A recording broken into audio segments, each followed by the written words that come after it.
Next question है बच्चों, ये वाला क्वेश्चन पढ़ लो एक बार। A bar magnet of magnetic moment 3,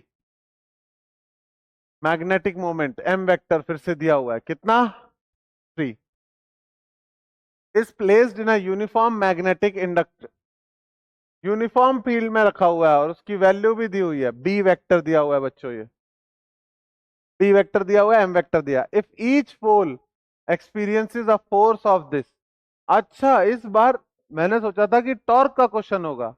torque का फॉर्मूला पता है? टॉर्क का फॉर्मूला होता है m क्रॉस b, पर टॉर्क नहीं दिया है, उन्होंने बोला है फोर्स। तो फोर्स के लिए, मैग्नेटिक फोर्स के लिए आपको इलेक्ट्रोस्टैटिक फोर्स पता है कैसे निकालते हैं? इलेक्ट्रोस्टैटिक फोर्स निकलता है Q into E vector, charge into electric field. ऐसे ही मैग्नेटिक फोर्स मोनोपोल के लिए कैसे निकालेंगे?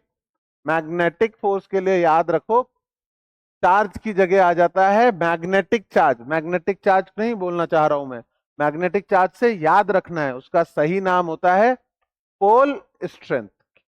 पोल स्ट्रेंथ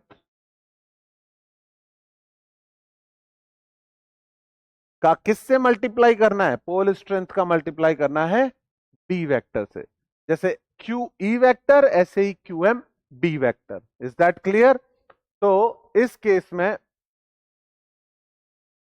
आपको फोर्स की वैल्यू दी हुई है। If each pole of the magnetic इतना फोर्स एक्सपीरियंस कर रहा है, तो फोर्स का फॉर्मूला लगाएं।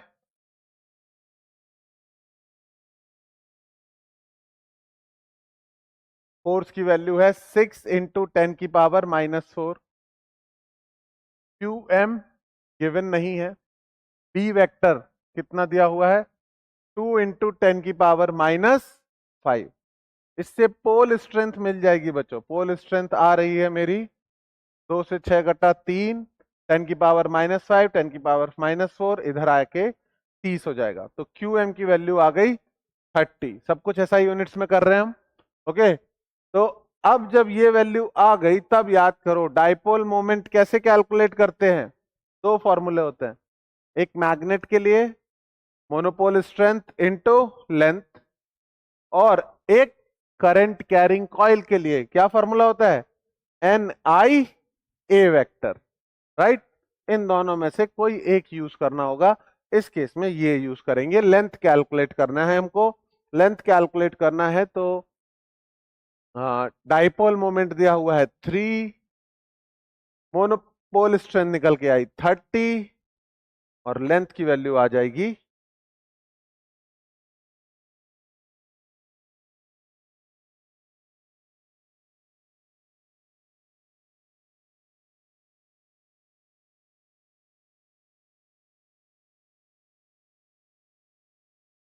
यहां पे लिख देता हूं सफाई से, लेंथ की वैल्यू आ जाएगी 1/10। सब कुछ एसआई यूनिट्स में दिया हुआ है तो ये भी 1/10 मीटर ही आएगी। ओके, एसआई यूनिट्स का ये फायदा है कि आप बार बार यूनिट लिखने की जरूरत नहीं है, आप तसल्ली से करो सॉल्व, फाइनल आंसर किस में आएगा? एसआई यूनिट्स में। तो 1/10 metre. I think the option D is correct. Note down कर लो बच्चों।